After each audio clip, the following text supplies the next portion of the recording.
The story of how dogs came to be humankind's closest companions is, well, complicated.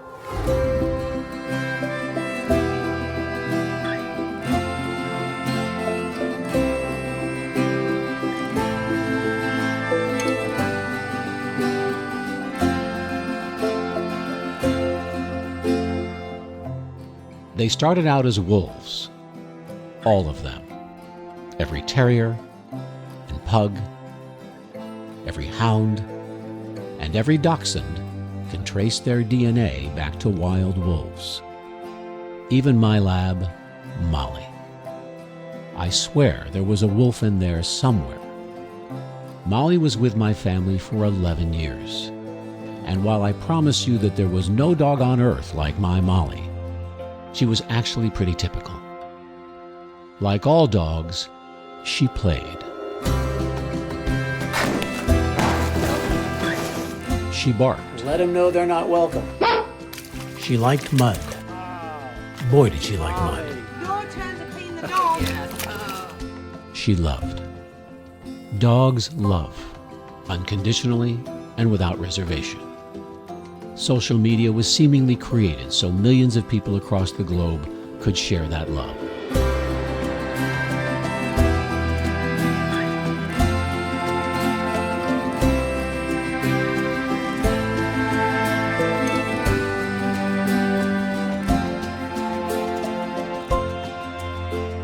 If you gain a dog's trust, they'll show you how they feel about you every moment of every day. It's astounding. And that love is the proof of our bond with them, even though we are two very different species. Over more than 10,000 years, human civilization has developed with dogs at our side every step of the way. They protect us. They hunt with us. They herd our livestock. They keep us company. They rescue us. There's no life that can't be made better by the love of a dog.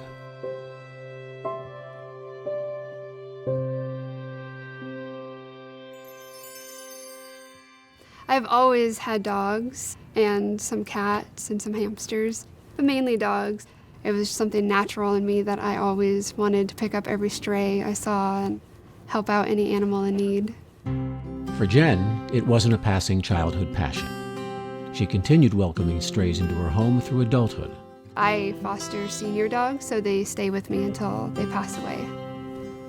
I like them because they're so calm and they're mellow, and I just feel bad that their owners are dumping them, usually because they're old and the owners don't want to take care of them anymore, and to me that's heartbreaking. I think we should take care of the senior dogs and let them die in peace with love. Let's go. Let's go.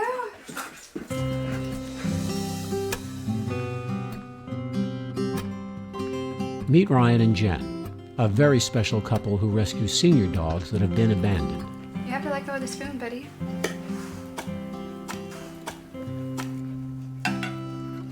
Good job, Rocky. Taking care of senior dogs is not for the faint-hearted, and it's a lot of work. Plus, having a lot of senior dogs in the house is not exactly a boyfriend magnet. How was it for you, Ryan? My first date, I was scared of the dogs. You were afraid of all the dogs? Actually, when we first started dating, I had a boxer that I had adopted. And I went inside and... She tried to bite him in the crotch. She Yeah. jumped in the air and was going for his So I crotch. went, So he knew exactly what he was stepping into.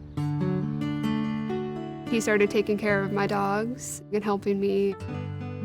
I knew he was a good catch because if he could deal with a paralyzed dog, then that's good. So how does it work? Are you two rescuing or adopting senior dogs? Or both? Well, there's not a lot of rescue groups that will save senior dogs because they don't get adopted usually. And then there's not a lot of fosters that are willing to take in the senior dogs because it is heartbreaking. I cry every time they die. She's sad, but she's not upset like me. I think it would be better for a dog to die in her care than to be killed alone in a shelter, and so I love rescuing senior dogs. I just have to say, you two are such brave hearts. But it must also take true grit to be doing this. Yeah, we have a boxer, and we were told that he had a severe heart problem and he probably only had a few months to live.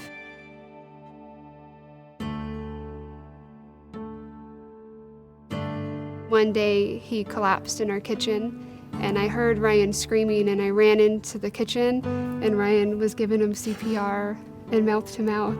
Yeah, I guess you're supposed to go through the nose. I didn't know that. But he came back to life. He lived for like a year and a half with love. But then some bad news came. Unfair news. The kind you dread. In October of 2013, Ryan was diagnosed with cancer. He had 3 different surgeries, he went through radiation treatment, and then he was cleared of cancer. During that time, we had dogs, and we continued to keep our dogs. And then in April of 2015, we found out that his cancer was back. The prognosis wasn't very good. He was going to go through radiation and chemo again. We decided, since we had so much going on, that we were not going to bring in any more dogs into our house. I also feed the cat. Well, you can imagine, in this household, some rules were made to be broken. I got a message from a friend of mine. She sent me a picture of Harley. His family had dumped him, and the shelter labeled him as too aggressive to be adopted by the general public. He had 24 hours to take him out of the shelter or he would be killed. I was kind of like, I don't know about bringing another dog in, the stuff I was going through at the time, if I had the energy. But this was my second time going through cancer, and the first time I was taking care of dogs too, and you don't want the dog to die in the shelter. So of course, Jenn and Ryan took Harley in. But they had some trepidation, as Harley was deemed too aggressive for adoption. The very first day that Harley came to the house, Ryan walked out, and it was like in the movies, in slow motion. They like stared at each other and ran into each other's arms. It was instantly love. Harley just came up to me, and he's just staring at me, and I'm staring at him. They were meant to be in each other's life. And he definitely was not aggressive, but he could care less about me. Harley was definitely Ryan's dog from the very beginning. You silly boy.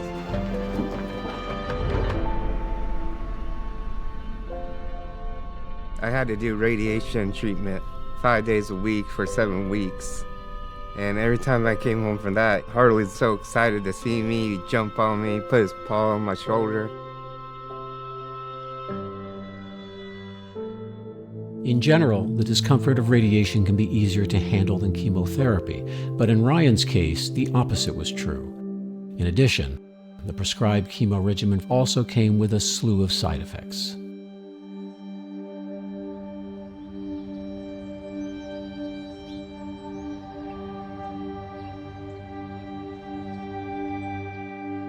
The first time I did chemotherapy, I got very sick, and I wasn't eating, and I was throwing up a lot. Harley seemed concerned, and he would lay next to me when I was feeling at my worst. He was there for me.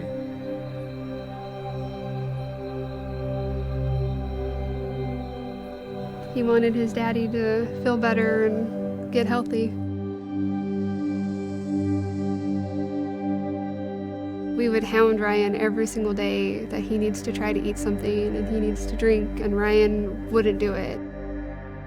He dropped down to 134 pounds. He's 6'4", so that's incredibly skinny.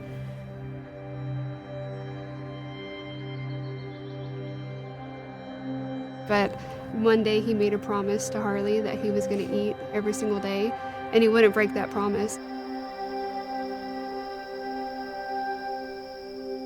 Eventually, Ryan got stronger and Ryan was feeling better. That's because of Harley.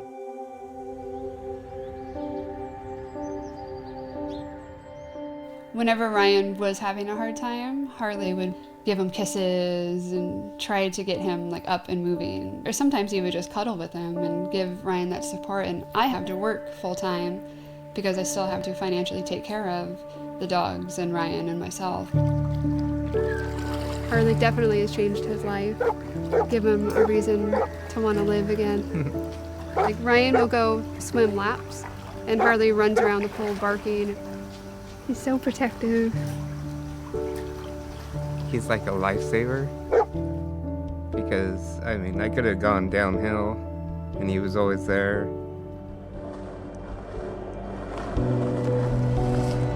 Ryan's skateboarding and doing all the things that he enjoys doing and living his life to the fullest as long as he can.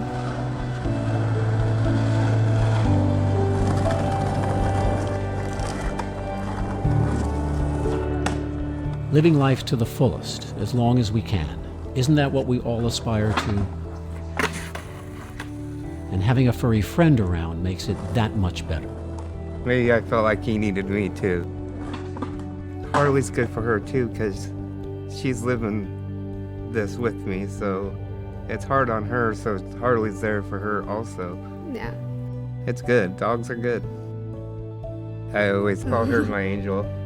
But Ever since we started dating, he called me his angel before he was diagnosed. Because she take care of the dogs, I thought, these dogs must think she's an angel. She ended up taking care of me, then she was definitely my angel. The dogs are probably angels too, so they're just all my angels. Harley is like the dog version of Ryan.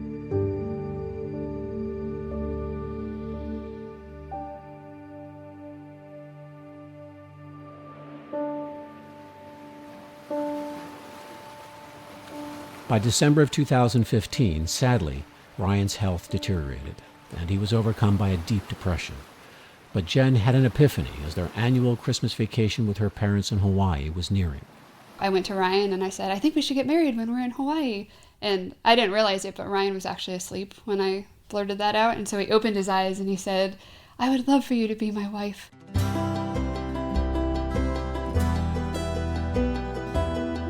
I will forever remember watching Ryan's expression when he saw Jenn coming down the aisle. And I have some amazing memories with them and all of us together as a family. From the point they said he had 3 to 10 months, he lived 26 months. So when we got married, we celebrated the 30th of every single month because we never imagined that we were going to get that 1-year anniversary. A big part of Ryan's ability to push through was the unwavering support of his close high school buddies. Yeah, we wouldn't have to even say anything. You know, a lot of times we'd just be around each other watching Laker games or listening to punk rock music or skateboarding. So we just acted like everything was fine, you know? We were just happy being together, just the posse, you know? So against all odds, Ryan lived another 2 years, thanks to the love of friends and family, and of course Jenn, his wife, and beloved Harley. Harley could smell Ryan before he was even close to the room. He knew he was going to go see his dad. They just had a special bond. And Harley will just forever be special to us. He made Ryan more lively, you know, because the dog was real happy around him and everything. So I think that's what dogs do to you, you know? They bring out the life in you. A few days before Ryan passed, he expressed a wish to have his ashes scattered in various places.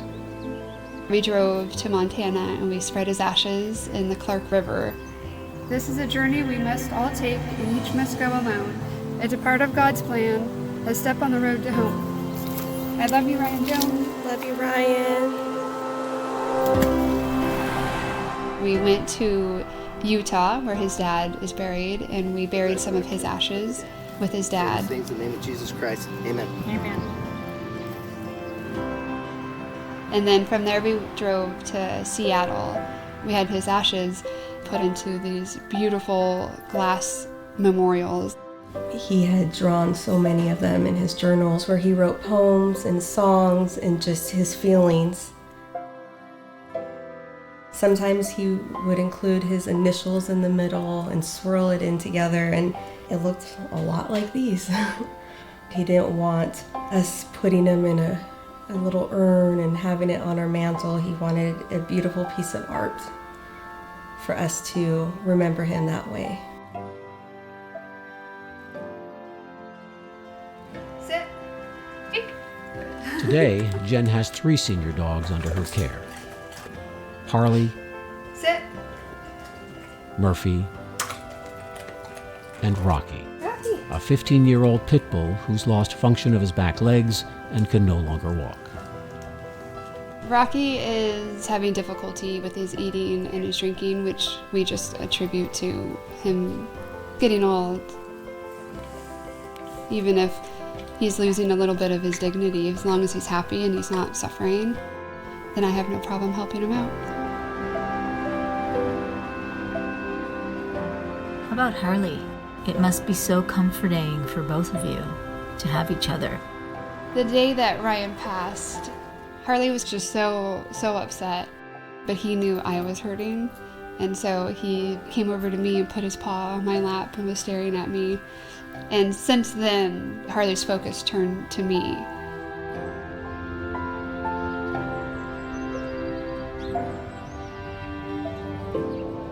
I feel that Ryan's here, you know? I feel that he's around me. And so I felt like anytime I need to talk to him, I tell him about the dogs all the time to get him to help me out from the spirit world. And since the butterflies were really meaningful to Ryan, anytime I see a butterfly, I say, I love you, for Ryan.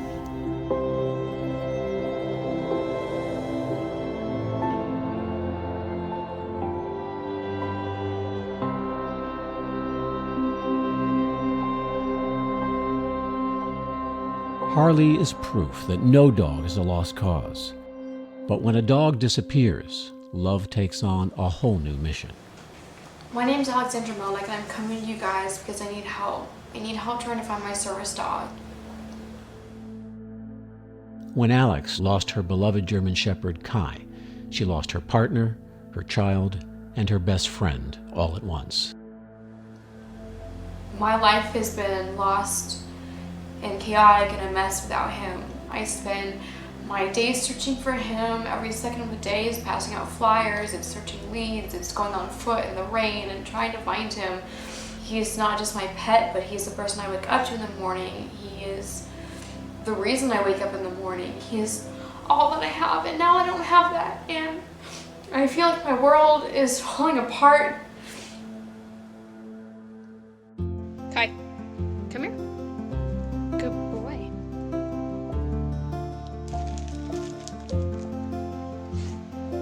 Speak. One more. Speak. Good boy. Sit. High five. Good boy. Okay. Shake. Good boy. Good boy. Roll over. Keep going. Keep going. Good boy. Stand. Good boy. Say bye, Kai. Good boy. My bond with Kai was an instant feeling. When I held him, I felt like he was already a part of me. It was just, I'm gonna love you for the rest of my life.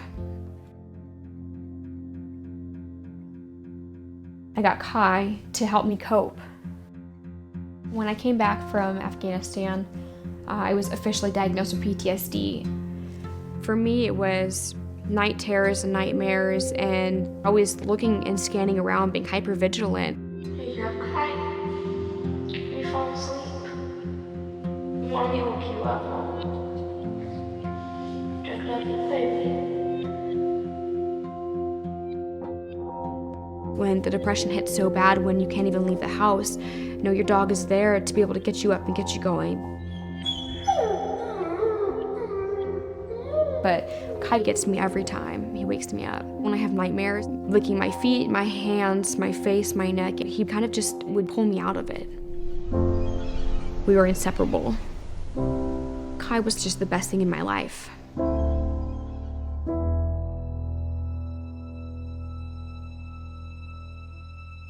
Kai went missing Thanksgiving 2014 when he was 1.5 years. I couldn't imagine he was deliberately stolen.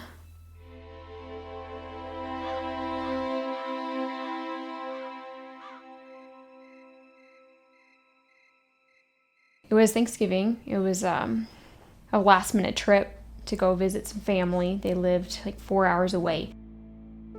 I decided to leave Kai at home.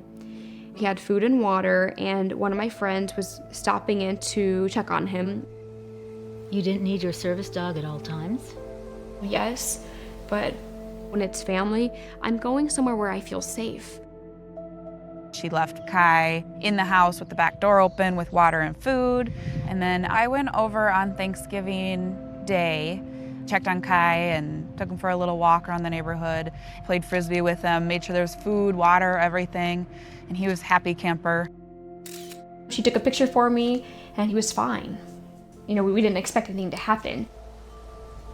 I was planning on coming in the morning to see Kai again the day after Thanksgiving, but I didn't wake up. We had a little bit too much fun on Thanksgiving, so I didn't wake up till a little later. I went over like 4 p.m. or something, got the key from the back gate where she had hidden it, and then went in the back and I couldn't find Kai anywhere. I mean, I looked in every door, cranny, bathtub, everywhere in her house, hoping that Kai was gonna be right around the corner. I remember like sitting down on the stairs and praying about it and just wishing he would just show right up, because a big part of me thought it was my fault. It was about 6 p.m. when I found out. I was driving back and I was 2 hours from home. Not knowing where he is, not knowing what's going on, you know, I think the fear of the unknown was the worst, because here my good friend's saying that he's not in the house and she's really the only one with the key. I don't even know what to think at this point. I actually was in my pajamas when I went over there. It was at least 2 or 3 hours looking around for Kai, just assuming he must have jumped the fence that's gated, but it's 4 or 5 feet tall. He's a service dog, but he still needed some training. He was still young and energetic. I thought maybe he's wandering around the neighborhood, but I couldn't find him. I couldn't find him anywhere. That night, I get home and I get a flashlight and I start knocking on all my neighbors' doors. I'm looking in their backyards. I'm just pleading with them, asking, have you seen my dog? Have you seen my dog? Have you seen my dog? It wasn't long before Alex's plea for help got noticed. A Marine who served her country in Afghanistan is frantically searching for her beloved German Shepherd. Kai disappeared on Friday, and now his owner is on a new mission. 10 News reporter Allison Ash has the links that Marine is willing to go to get her dog back. You seen a German Shepherd running around? Not a single person is missed, or a single utility pole, as Alexandra Melnick searches for this 90-pound German Shepherd named Kai. I didn't know who she was. I didn't know who Kai was. I saw her story in the news. It's like missing your husband, your wife, your actual child. He's the closest thing to a child I've had, and I just need him home. So I went to her Facebook page and it just broke my heart. You know, just seeing the love that she has for this dog, and he's completely gone missing. He's a big dog. So for him to be out in the street and no one notices him or picked him up, it was just like, it didn't make sense to me. I had to find a way to help her. So I reached out to her via Facebook through the Bring Kai homepage, just to kind of offer my assistance in any way that she needed it.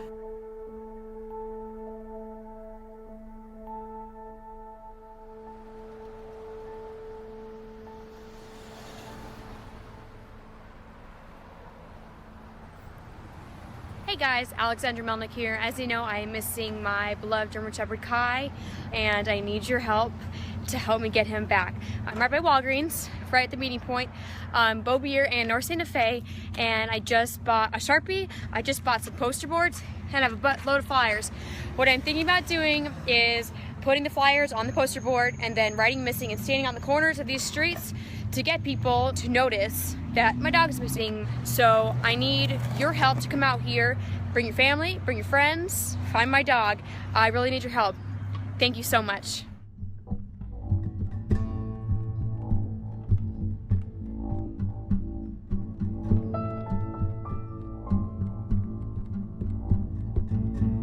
With the help of her new teammate Canelma and total strangers who responded to Alex's plea on Facebook, flyers and posters in multiple languages were plastered all over North San Diego County.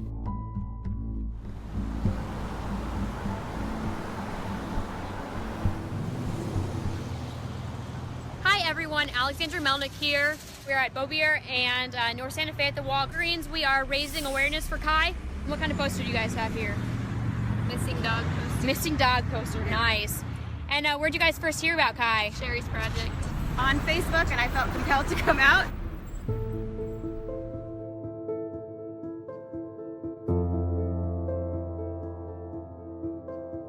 To Alex's surprise, word of Kai's disappearance resonated for folks on Facebook, spreading beyond her local community. People from all across the country responded with messages of support and kindness. Originally, I started the Facebook page not really knowing what it will do. I didn't know if anybody would even care that my dog was missing. My goal is to reach out to everyone I possibly could to say, yes, he is missing, he is loved, he's chipped, he's well groomed, he's cared for, he is everything to me. It's just like a child being kidnapped. This was her baby, and you just don't give up. Alex's plea on Facebook resonated with another Good Samaritan who lived only 20 minutes away. Andrea joined the Bring Kai Home team without hesitation. I just became involved. I just kept looking for postings of missing German Shepherds. I went on Craigslist. I kept looking out, like maybe I can see Kai running across the road, just keeping an eye out. It was just in me to help bring this dog home. The search for Kai kept going with the help of local TV news, who were partial to Alex's story, as Southern California is home to the Marine Corps' largest West Coast training facility, Camp Pendleton. The search continues in the North County tonight for a missing service dog. The German Shepherd belongs to a former Camp Pendleton Marine who served in Afghanistan. He soothes my anxiety. I not only need my best friend and my dog back, but I need my service dog back. I need him to go through the day going in public places.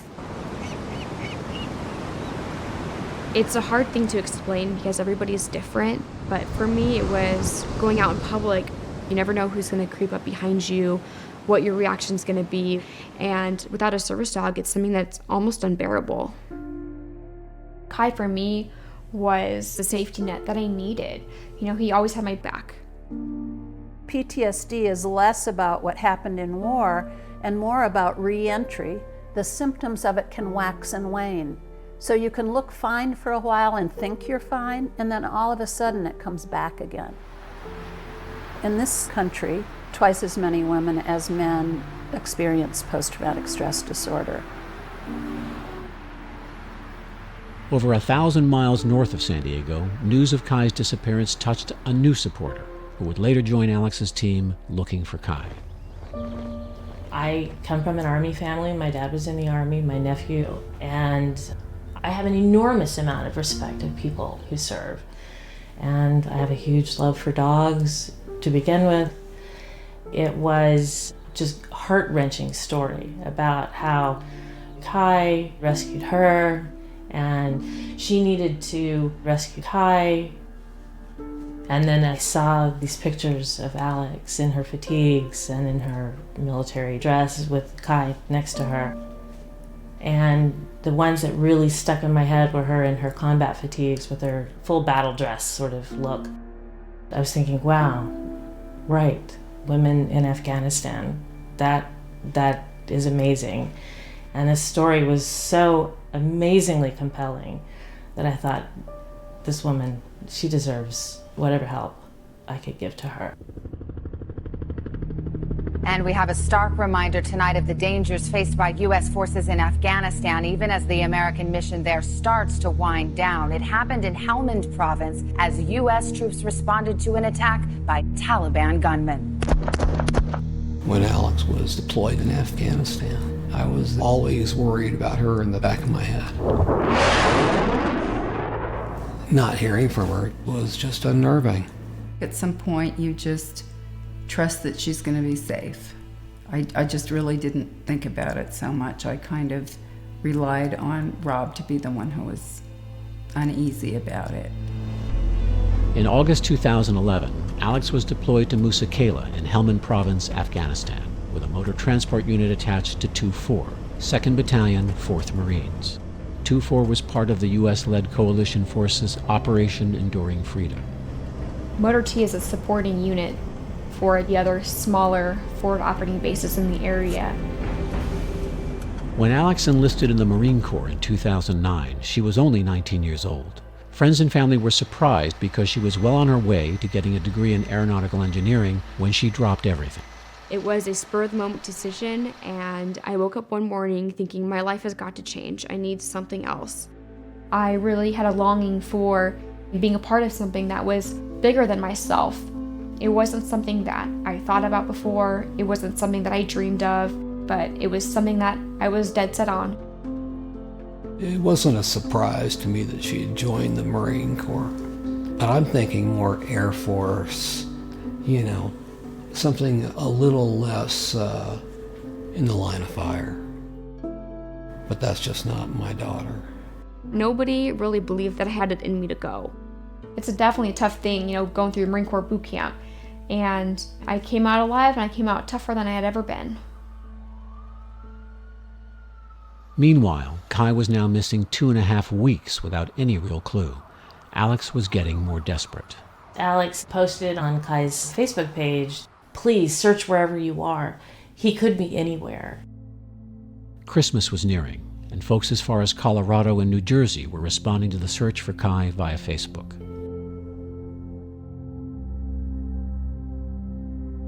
Alex had some very strong supporters who were contacting her frequently. But if we were seriously going to be that effective, we needed to be in contact with each other, even though we were strangers. And that's when Team Kai formed. We were just basically brainstorming, managing the page, trying to get the word out. That was our main goal. I would do this from 10 o'clock at night to 4 o'clock in the morning. We would constantly be online. That's how determined we were. People were flooding Kai's Facebook page with leads.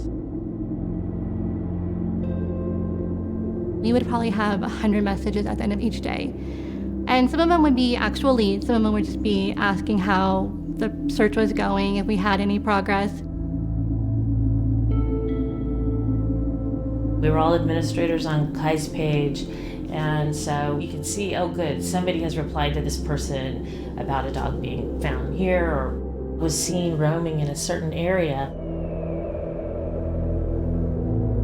I will personally go to the shelter every other day to see if someone had found him on the street and turned him in.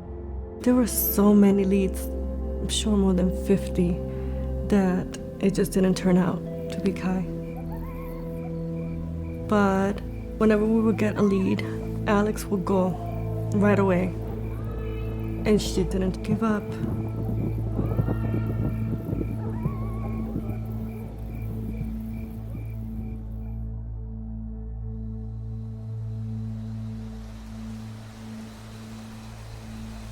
While so many leads ended in disappointment, less than a month after Kai disappeared, one lead in particular got everyone's hopes up. I was in basically someone's backyard. I was following up on every single lead. It had just been raining. It was muddy and I was searching for Kai. My emotions were so haywire, but my Marine Corps instincts kicked in and I just had to keep searching. I would ride the trails by our house, searching for him at night with a flashlight because he loves chasing light. Getting busy? Wake up. Oh, bud. Look at your So I figured if he's there and it's dark out and I have a flashlight, that'll reel him in. I'll hear some movement. And so that night, I was by myself and I got a text message. And I'm staring at my phone and I was like, wow, that's him. That's Kai. The dog had spots on their tongue. It was a male.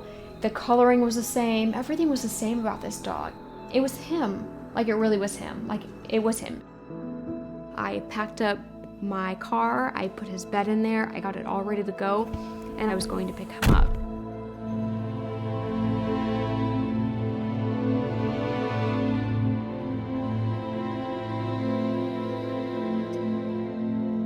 It's a suspenseful wait outside of the Riverside County Animal Shelter.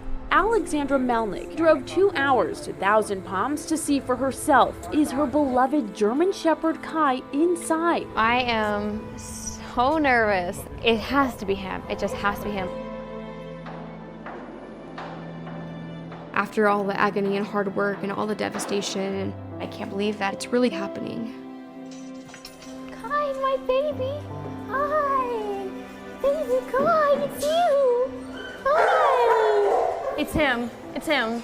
So many similar traits and big kisses. But after a few minutes, turns out Alexandra noticed some obvious differences. I was so desperate that I really needed it to be him, but it wasn't him.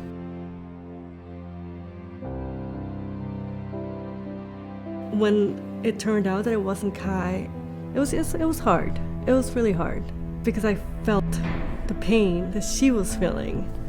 I mean, this is Alex's service dog. Alex withdrew, and she withdrew from me. I'd call her and we'd talk. We wouldn't talk about Kai at all. We'd talk about nothing. We would just connect. That's all I could give her. Let's back up a minute.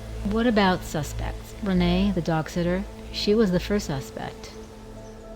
Renee's behavior was a little odd when Kai went missing. She wasn't really out there helping Alex 100% of the time. I think if I had been watching a dog that went missing while it was my responsibility, I would have pretty much lost my mind. I was the last person to see him, you know, it didn't look good. I was getting kind of overwhelmed by not doing enough when I didn't know what else I could do. It was just so weird to me how a dog could just vanish out of the blue. That does not happen. There's always a sign, there's always something. I've had German Shepherds, when they're trained, they don't leave. They pretty much know their boundaries. And for Kai to take off over that fence and to get out of gated community, to me, was just weird.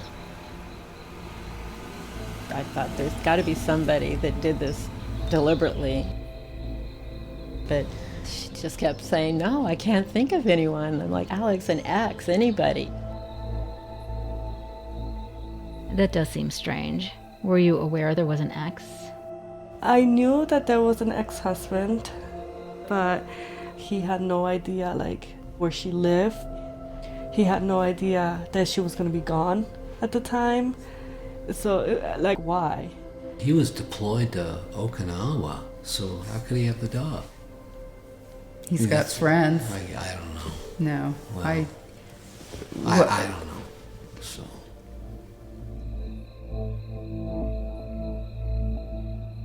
Why wasn't your ex-husband a suspect initially? I started the divorce process about a year before Kai went missing, and I hadn't been with him in a year. There was nothing connecting me to him, and we were ongoing divorce. It was civil. It was cut and dry. But then right after Kai disappeared, my ex messaged me and said, how is the paperwork coming? Is there anything that I can do to help? I responded to him that I can't do anything until I find Kai. He is my sole priority right now. If you want to proceed with things, you're going to have to do it on your own. And he replied, this was late December, he said, okay, no problem, just let me know if I can help.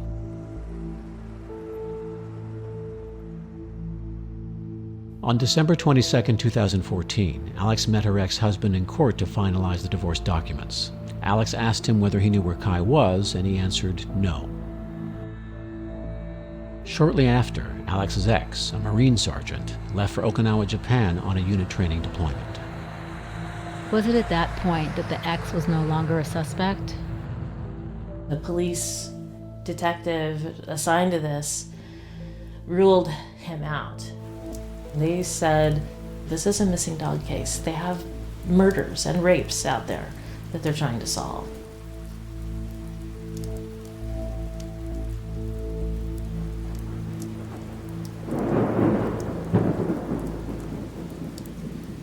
The first Christmas having Kai missing, I can't describe the emotions that I felt with him gone. It was the hardest thing that I had to deal with, of him not being around for Christmas. I just felt empty that he was gone, and I didn't know where he was. It had rained really bad for 3 days. Everything was so wet and muddy. And here I thought he was by himself, getting rained on, hungry, sad. He's been a house dog all his life. He's been spoiled. He's been pampered. He doesn't know how to survive out there. And here I am in my house, all warm and toasty. I have food, water, shelter, and he doesn't have any of that.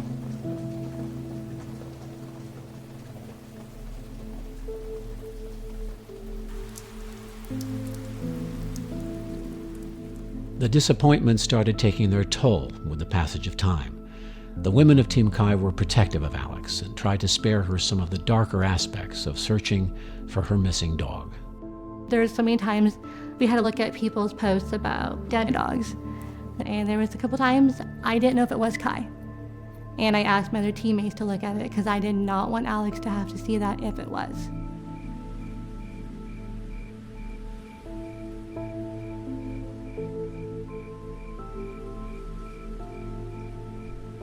It was really hard to deal with life without Kai. I was going backwards with my symptoms and my treatment and my medication.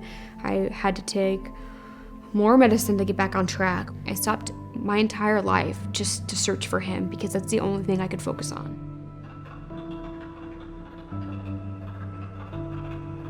The supporters, they gave me hope to keep pressing on. And honestly, the Bring Kai homepage was my lifeline. Look at those big ears, yeah? Are you hungry? You want to eat?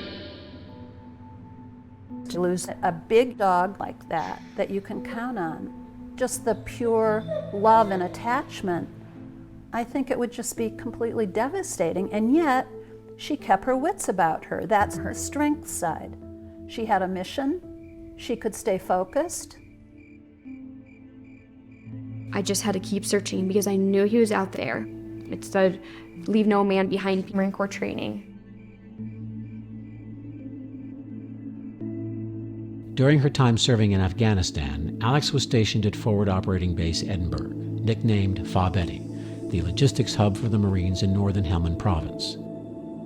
Alex was one of the few female Marines on the base.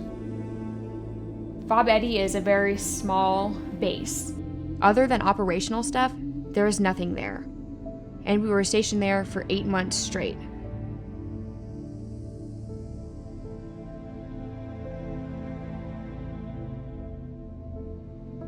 I remember getting the Christmas, picture. Christmas in Afghanistan. They had it set up behind pieces of plywood. And then she'd be gone, for 9 or 10 days. And no news is good news.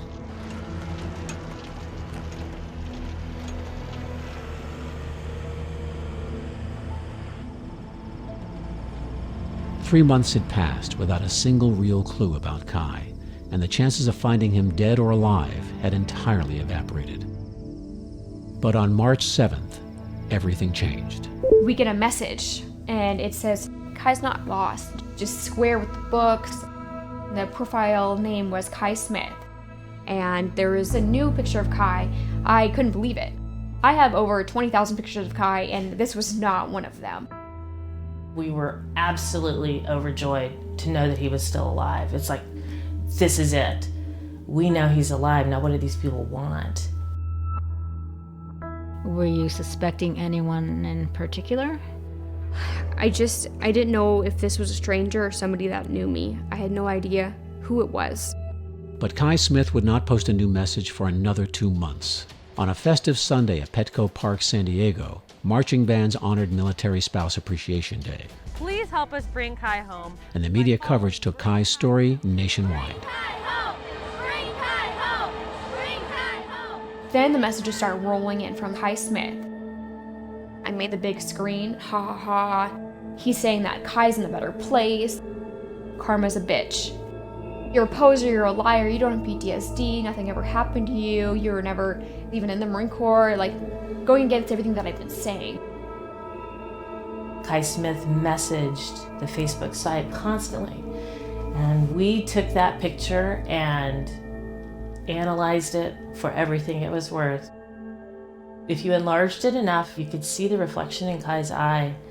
Somebody standing in front of a window, short cropped hair, but that was all we could get. It's got to be someone she deployed with, right? So there was a point where Alex, she had sent us a list. We called it like the douchebag list. There was a bunch of names of people that basically hated her in the Marine Corps. She told us briefly what happened in the military, but she didn't want to share anything else, and that was fine. It was too much and she couldn't handle it. While the number of women serving in the military has reached historic levels in the past decade, there's plenty of evidence to indicate that the Marine Corps is biased against women. Talking about her deployment has always been difficult for Alex. We were at Fob Eddy. You just basically have a bunch of, we call them hooches, but they're basically a bunch of tents that everyone lives in.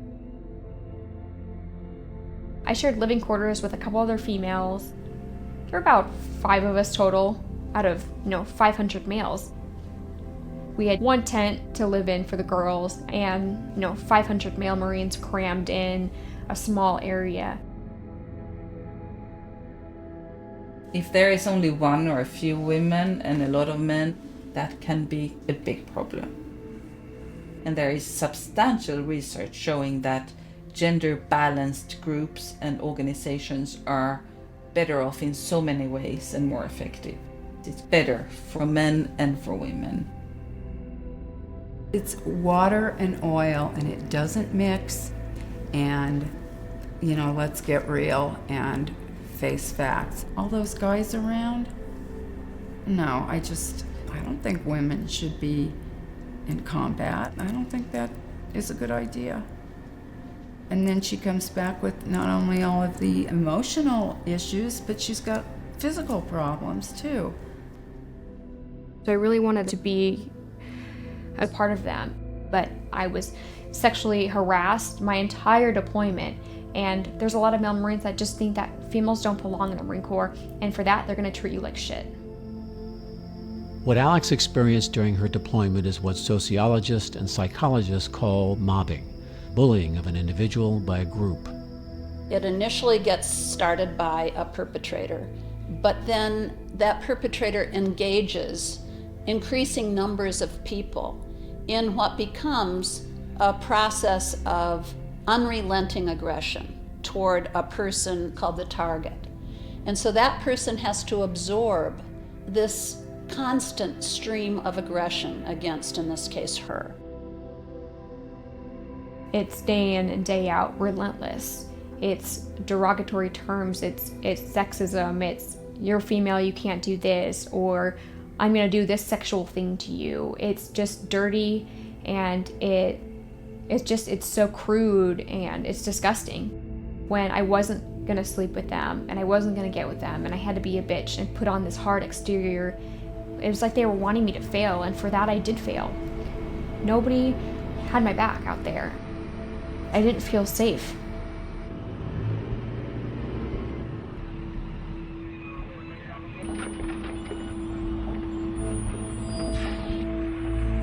All the messages from Kai Smith's page were just taunting Alex. So we were sure that we'd be able to go through Facebook and find out who this was and get Kai back. Well, there's a lot of roadblocks to doing that.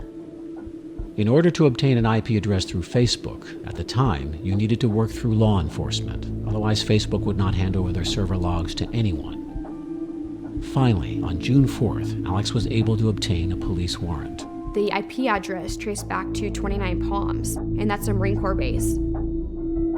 So now we had prime suspects.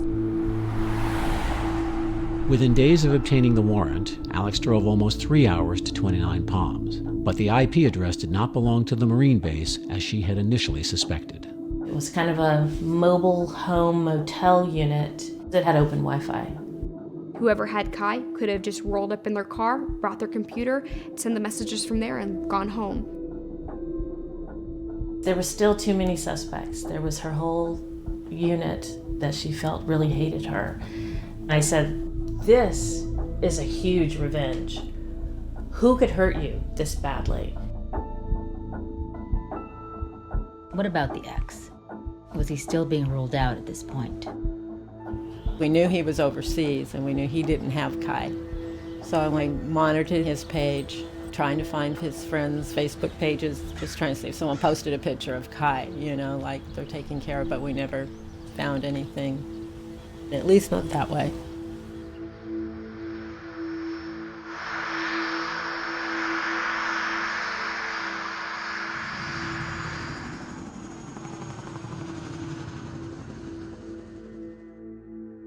Team Kai posted on other military sites hoping that one of Alex's fellow Marines might offer a clue, even if only anonymously. The members of her former unit responded, and hideous things were said, all about how she doesn't have, PTSD, or we don't care about that damn dog. And I said, yeah, you might not, and I don't care what you think about Alex, but did she deserve to have her dog stolen? And nobody replied to that. The messages were really mean and crude and unrelenting. Could this kind of verbal harassment really be par for the course in the Marine Corps?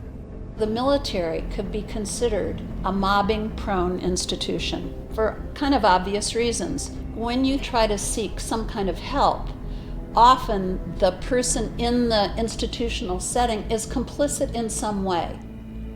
You can't leave. If something bad starts to happen to you, you can't say, okay, I'm out of here, because then you're court-martialed. So you have to stay and take it. It goes right up the chain of command. Being a woman in the Marines is a tough thing to do. You have to have tough skin. If you don't have tough skin, it's just not gonna work out very well for you. I've had things happen before I even went to Afghanistan, things that I can't even talk about. Over 7 months had passed since Kai's disappearance, and Alex's physical challenges and morale would fluctuate daily. The search continued, but Team Kai were running out of ideas.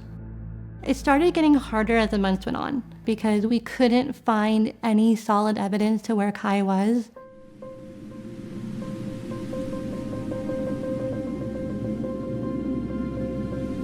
We knew Kai Smith had connections to Kai, but he could be anywhere.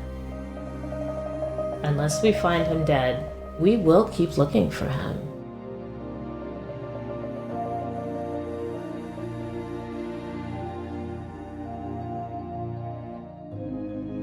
How about if he was in Arizona? How about if someone took him across the border to Mexico?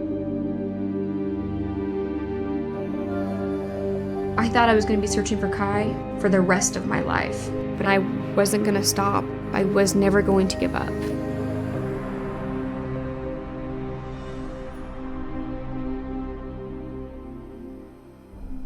Was there ever a question in your mind regarding Alex's story? I never doubted her story. I just never did. And I personally didn't care if she had PTSD or a TBI. Someone stole her dog. That was really all I cared about. And she depended on that dog. There was no doubt about that. He was everything to her, and he wasn't there. So there were times that she would just, break down, didn't know who to turn to, and we were always there for her at that time. We would always cheer her up and keep positive. so she could go on. As a last-ditch effort, Team Kai set up a special Facebook page through which they offered a reward for the return of Kai. $5,000. No questions asked, no police involved. It had all of Kai's pictures, it had his identification marks, his tongue, his ear. If you know where he is, simply trade him for the money, nothing will happen. I sent that message out, oh my gosh, 30, 40 people who are on the list. Some of them deleted it, so I knew they'd seen it. I sent it to Kai Smith, and I got a FU back. So we still don't know who it is, but we suspected her ex-husband.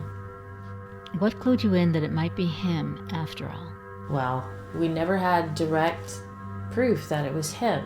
But there was just some things that he said that Alex confirmed match with the way that Pablo spoke and the way that he will answer emails and whatever. So we intentionally were trying to agitate Kai Smith now and get him to give us a response. The more that we could get him talking, maybe he'll slip up. Who knows what he's going to say that'll lead us to where Kai was. Kai Smith said that he had gone into her yard. Alex was out of town. This is her trip for Thanksgiving. And he said it was no problem to get in there, take the dog, and go. And she said, I know it's him. Now I know it's him. And that conversation was the first time that I've ever heard Alex sound so clear and so coherent.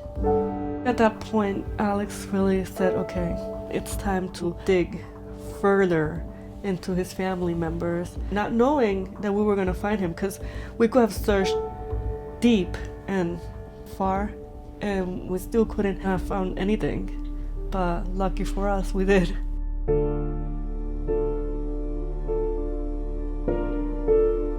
We finally were able to get a clue that led to Kai being in Texas.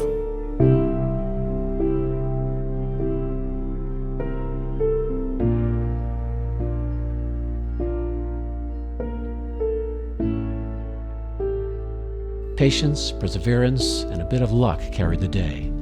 The big breakthrough came from Twitter, and surprisingly, it was Canelma's 12-year-old daughter, Rachel, who discovered the final piece of the puzzle.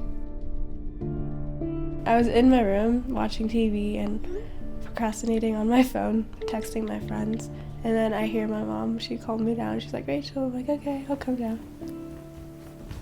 Pablo's sister had posted Happy Father's Day post from her son, a young kid.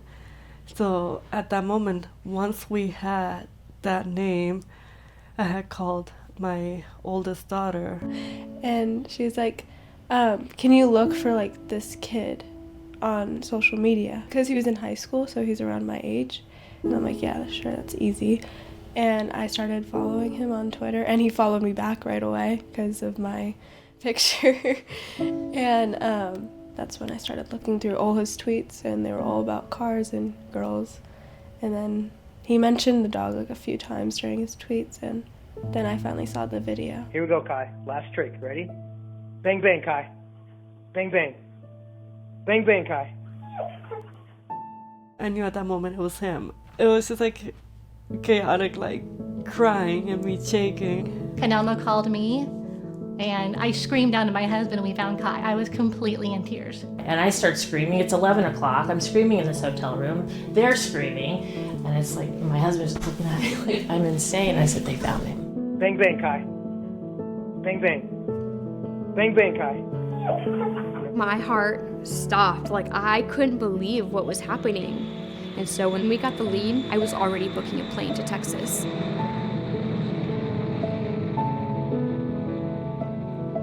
Within 2 days of discovering the Twitter video of Kai, Alex was on a plane to Texas with the hope of retrieving Kai and bringing him back home. But her ordeal wasn't quite over yet. Una cita dentro de 3 o 4 días para ir a la corte. Yeah, well, you Mi said hijo in 2 va a or 3 venir. days, and we're going to the Ya court. se le avisó, está en Japón y ya está por venir. Es el dueño, él lo pagó. From what? He says he paid for the dog and he has a receipt. Where's the receipt?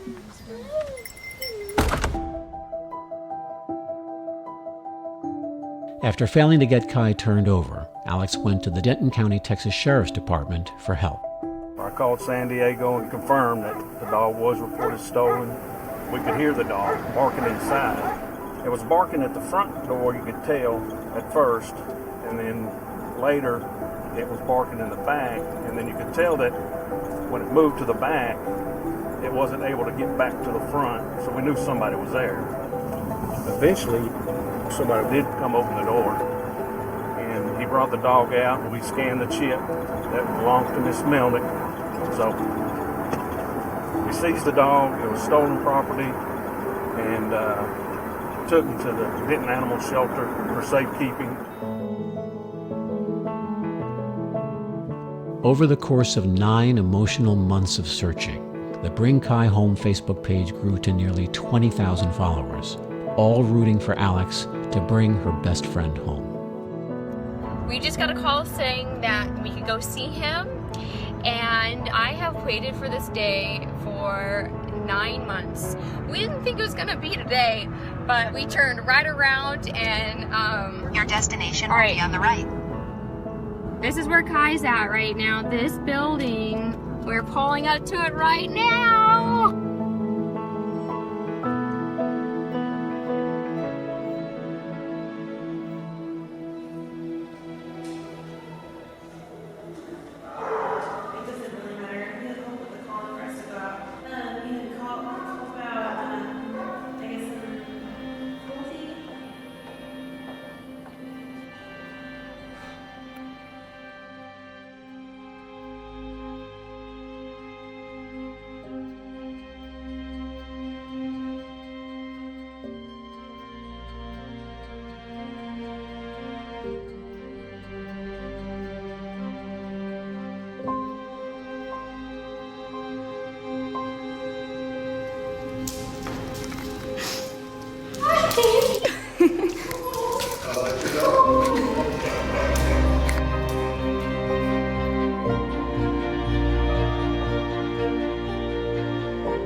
I have no words to describe the feeling when I got him back. It was relief. I couldn't believe that it was really happening. Right now I'm just enjoying spending all my time, rather than looking for him, now I'm spending all my time with him. He's been through a lot. I just knelt down and said, "Hi, Kai," and he ran up to me and gave me kisses and just jumped onto me, and I was shocked. I thought he would be so much more scared of me being a stranger, but it's like he knew. He knew that we helped bring him home, and he was happy and safe. 9 months of looking for a dog that I had no idea who he was, and there he was, right in front of me. It was an amazing feeling. Like, just went up to him, got slobbery kisses all over the place, and I loved every single minute of meeting Kai in person. After seeing all of these videos and photos of him, I mean, I had searched for that dog for 9 months, and it's like, wow, you're really a real dog. Oh my gosh, this is amazing. I'd even had dreams about him. I made the one mistake I deeply regret. Nothing will take the guilt away. But I'm just so grateful meeting those girls, just ordinary girls, and the supporters that cared just as much as I did about my dog. I definitely could not have done it alone.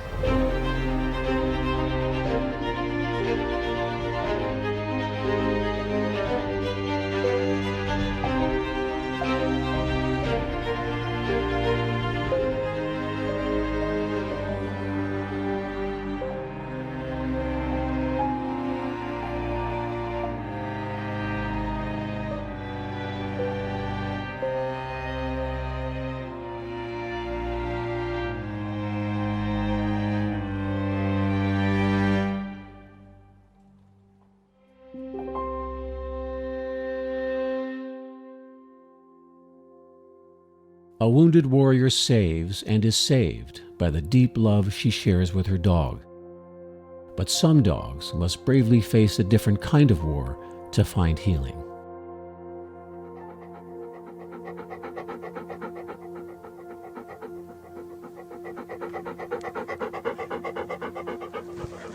There we go. Comfy? Or Mama's best buddy. Like Jenn from Ryan's Angels, Tracy has connected with animals since she was a little girl. My handsome boy. They don't get any handsomer than you. No, they don't. My good boy. Mommy's good boy.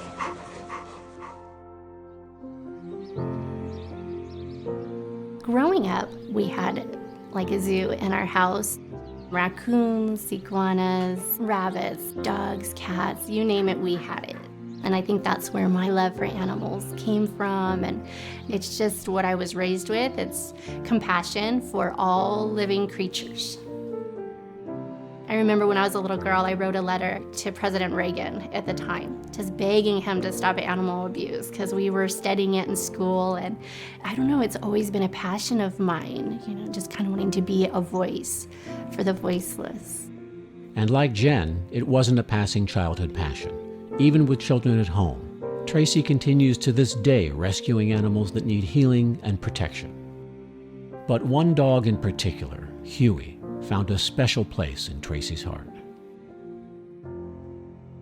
It was actually December 26th when I saw Huey's picture. He was in a cage and he was extremely malnourished. Seeing Huey in the situation he was, in the condition he was, my first instinct was he's probably not going to make it through the night. So that was kind of my concern, getting to him right away. Within 20 minutes, Tracy and her then 18-year-old daughter were on the road heading to Moreno Valley in Southern California, where Huey had been found. When they got there, Huey was in bad shape and had been placed in a cage much too small for him. A good Samaritan had found the dog and put it in the only cage she had available. And a dog that is that so far shut down as far as malnourishment, feeding it regular food and in big amounts will shock their system. What was it like for you when you saw Huey for the first time? I don't know, we just kind of connected at that moment. He was just sitting on the grass, kind of leaning awkwardly. He had visible injuries all over him, bleeding. We could see there was pieces of his lip that were missing. He was just beat pretty well. So this is not an accident. Oh yeah, his face, it was clear that it had been taped and it was just open sores above and then below that area. I didn't have any doubt in my mind that he was used as basically a training tool for dog fighting. Usually a bait dog is the non-aggressive dog. They will tape the muzzle shut so that the dog can't fight back. That's kind of what a bait dog is. Its sole purpose in life is to train other dogs to attack it. I really am shocked this is going on here in California. Well, the laws are there, but the sentences don't match the crime. And so many people just don't believe that animal abuse is going on. Or dog fighting happens all over the world, but they don't think that it happens here in America. They don't realize how prevalent it actually is, sometimes in their own neighborhoods. So I realized that we needed to start with the next generation to work kind of at ground zero.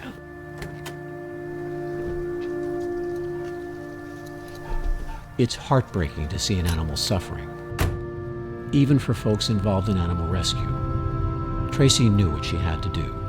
We picked him up, put him in my car. I thought he would probably pass before I could get him to the vet. And honestly, I couldn't get there fast enough. I talked with him and pet him. His breathing was really shallow and slow, I remember. Yeah, it was a long trip. You made it to the vet. What was the prognosis? The vet didn't think there was any way he would make it because of not just the physical injuries, but the internal injuries as well. He had parasites. His liver was just about shut down from the malnourishment. He had one bite that had actually pierced his nasal cavity, and it was just pouring blood. The vet said the best thing you can do for the dog is take him home and just let him pass peacefully.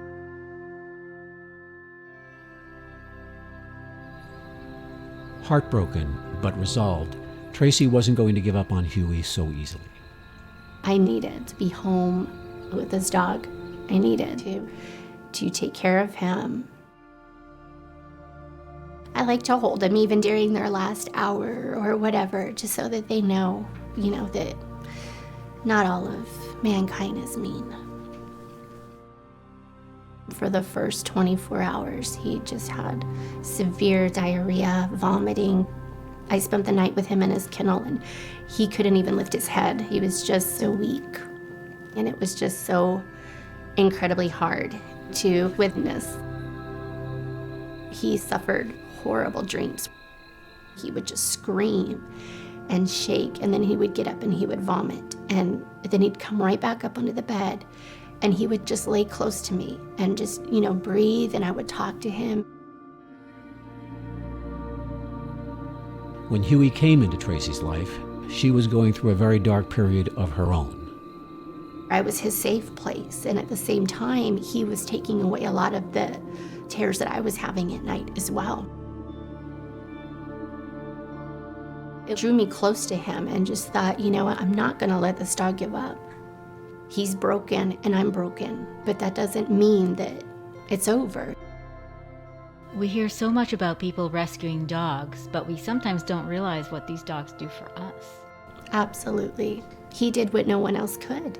And that's not to say my family isn't just as important, but it was something that unless you had experienced yourself, it was really hard for me to let somebody in and say, I understand, because I thought, you don't understand. You haven't been there. Huey was my inspiration. He was fighting and I was gonna fight too. Over time, Tracy and Huey learned to trust each other in the biggest and smallest of ways. When I would put, his medications on his face at first, he wouldn't let me get anywhere near him. But after, a week, he knew that I was trying to help him. And he'd sit for me while I put so many different types of medication on him and in him, and just kind of became best friends. So when did you get the sense that Huey was going to make it? After he made it through the first 48 hours, I thought, what, we're gonna do this. He's gonna be okay. But for a good 2-3 months afterwards, there was so many ups and downs. This is fixed, but now this is infected, or, his blood counts are low now. One of the spots on his head was possibly a bullet hole and possibly cancerous. And I just thought, I'm not gonna let this poor dog be beat. Seems like your devotion is what gave Huey the strength to pull through. Yeah, I started seeing a light in his eyes, and he started lifting his head up to me, and he would respond to me. Oh, he's a love bug. Oh, he's a good boy. I'm a good boy. One night I remember Huey just grabbed a toy and just looked at us. Huey! And then he jumped on the couch, and I was just like, praise Jesus. I was just so happy. I was just over the moon.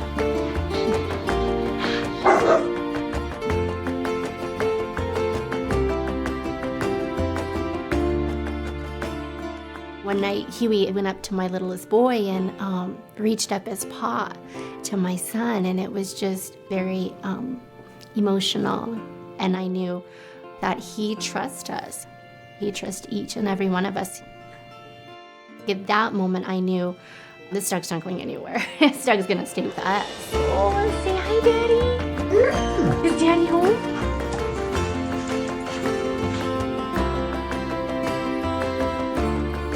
So how does Huey fit in with the rest of your rescue animals? Huey's great. He's just gentle from day one, just very, very gentle.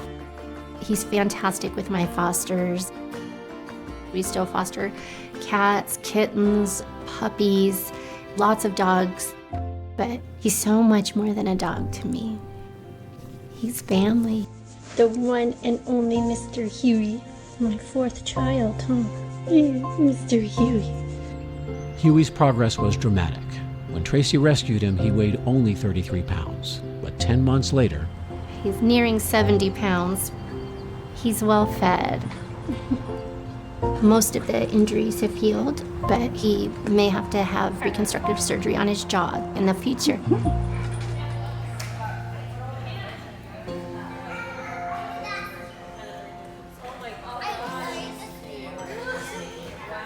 Every day I come home and I tell Huey we made another step, a step closer to fixing the future. Huey's rescue and recovery inspired Tracy to create the Saving Huey Foundation, which works toward increasing public awareness of animal abuse. No, we're reading from that baby. No, you're going to read. So, okay, follow me over here. Here at the shelter in Wildomar, California, the foundation offers a unique program to educate young children. We started Huey's Heroes reading program for the next generation to teach them compassion for all living things. And so we go visiting the shelters. We read to the dogs in a calm voice. A lot of abuse cases, they've never known a gentle hand, maybe never a gentle voice. And on the other side of that, I was always the kid who prayed that my teacher wouldn't call on me to read aloud in my classroom because I would stutter. But the animal's not going to care. An animal isn't going to judge us. And so we put together the program to help kids improve their reading, to give them some confidence in their skills.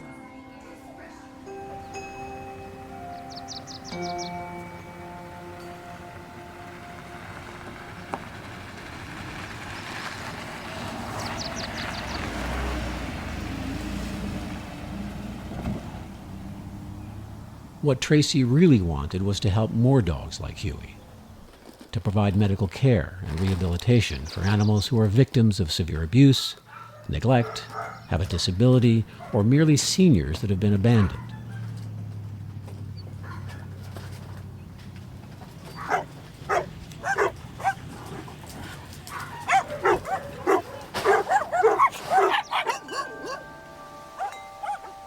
Tracy and her husband searched for an affordable property for 3 years, and finally, in 2018, they were able to make their dream come true. The property is just under 3 acres. It's far enough away, but yet close enough to town. The animals just run, and they can bark without worried that neighbors are going to complain. This is kind of like my heaven on earth here for animals.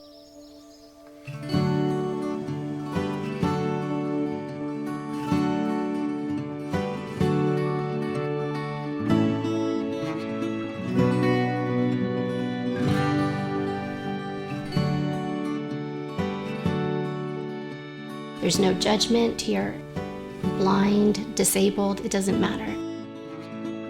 Everyone is equally loved here, and everyone has the same opportunities here. That's what the ranch is all about, and that was our vision, and slowly we're putting that vision into play. Yes, we have Oh, Baxter, you almost let Mama drop it. Right now we have over 20 special needs animals, 8 special needs cats, and then the remainder being the dogs.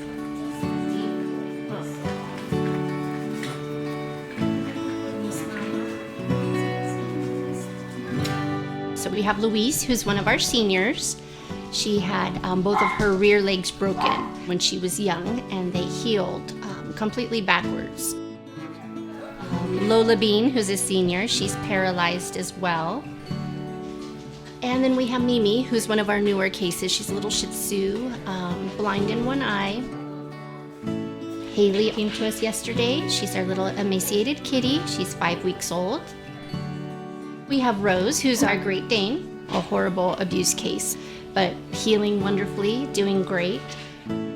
We have Rocky, who's a tripod. He lives here at the ranch because he's too grumpy to adopt out. There's also our regulars that live here at the ranch, Baxter and Hagrid. And we have Max, who is a double amputee on his front legs. He has a wheelchair and is learning to move around in that. We have Scoots, who is paralyzed on his back legs. He's the one that goes into the schools, and we talk about accepting our differences.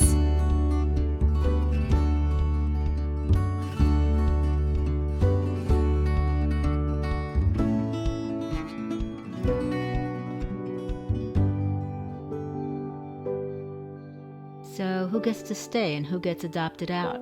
What's the policy? Yeah, well, we do the rehabbing here at the ranch, and then we like to try to find foster homes for them while they're looking for their forever home. Okay. We'll get medicines. Where are my old girls? Okay, little ones. Yes, you are ready, but you know what, Henry? You're not one of my old babies. The seniors are the hardest to place, so we know that when we take on, we'll be their hospice. They'll stay with us until the end of their lives.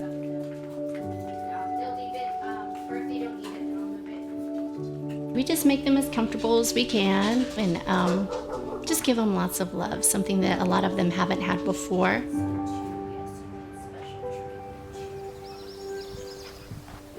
Only 2 weeks after Tracy moved to the ranch with her family and all of her animals, massive wildfires broke out in July of 2018 in Southern California. Breaking news right at the top. Firefighters have been working throughout the morning trying to stop the Cranston fire, but it has tripled in size. Thousands of people are evacuated around Idlewild and nearby. Even with a 20-mile buffer between Tracy's ranch and Idlewild, the Cranston fire had already taken out nearby power lines and cell phone towers and threatened to spread further south. For 10 long days, we didn't have electricity. We lived off a generator. The average temperature during that period was about 105 degrees, and we had no water. We had to run down the hill for water, bottled water, gasoline to keep the generator running. All my refrigerated medicine spoiled. My husband, he ended up cashing all of his vacation so he could stay with me, help me keep the animals cool. It was a really traumatic time. I can't even imagine how you managed, and you've had more challenges. We've had a series of earthquakes since moving in, and each one upsetting the animals, and by the time I get them calmed down, we start with the aftershocks. So basically kind of one disaster after another, but we're surviving. If it's taught me anything, it's that the evacuation plan I thought I had so precisely laid out was really nothing. I feel more prepared in spite of everything that's happened.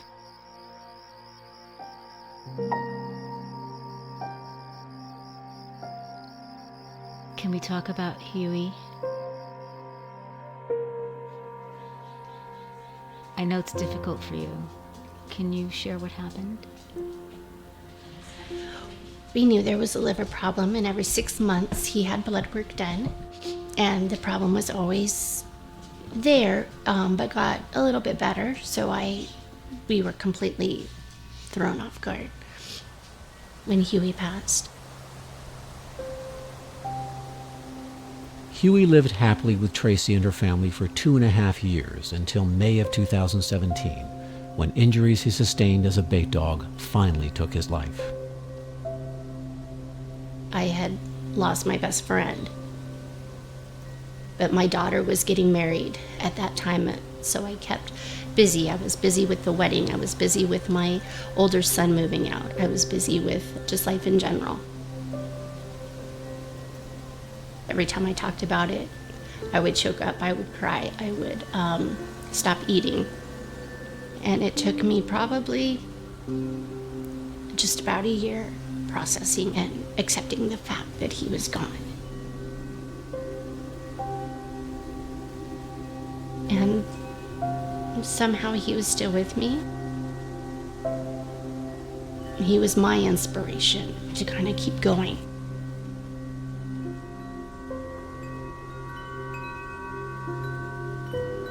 You know, we're kind of kindred spirits.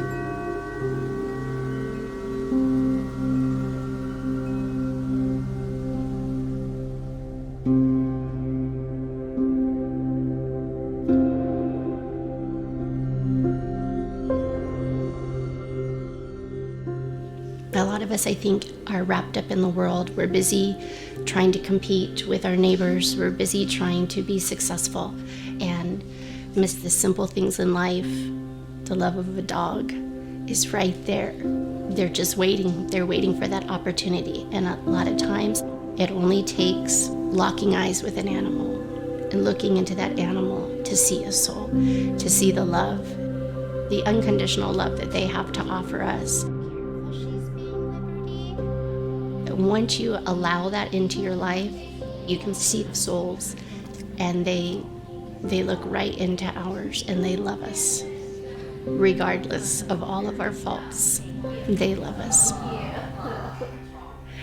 Thank you. So weird, Hagrid.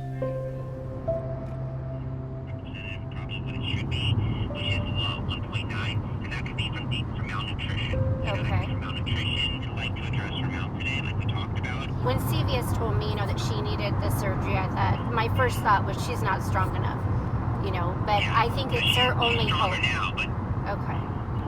Okay. This is a lot of hard work. How do you keep up your hope with so much loss? It's a challenge. It's a 24-hour job. A lot of our calls come in the middle of the night. Most of the time, it's special needs and medical cases. There's a lot of guilt that goes with that. A lot of guilt of why I can help one and I can't help the other. But the animals, they kind of keep me going.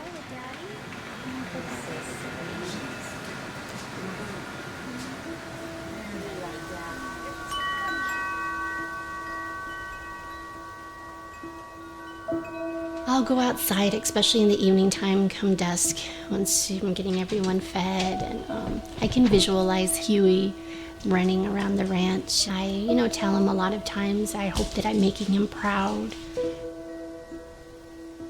When I hear the wind blow, if I'm working in the kitchen, I think about him, and not a day goes by that I don't miss him. I just like to think that there's a part of him with me always.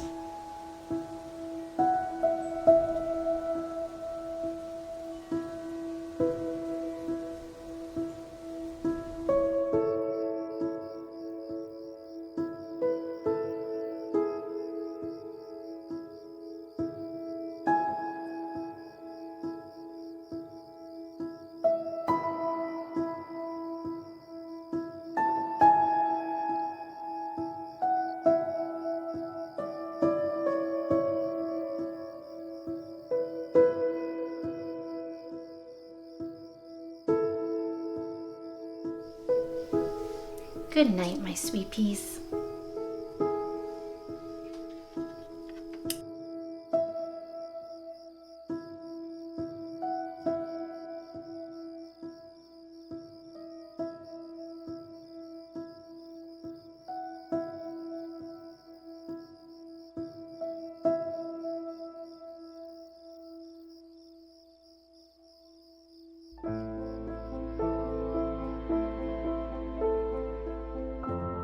The dogs we love and who love us stay with us forever.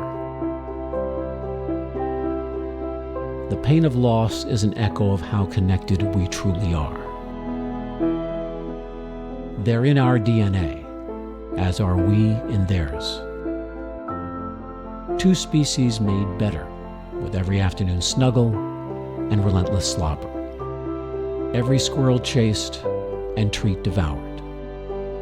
Every loss softened, every joy multiplied. Every dog's life has value. All have a story worth telling.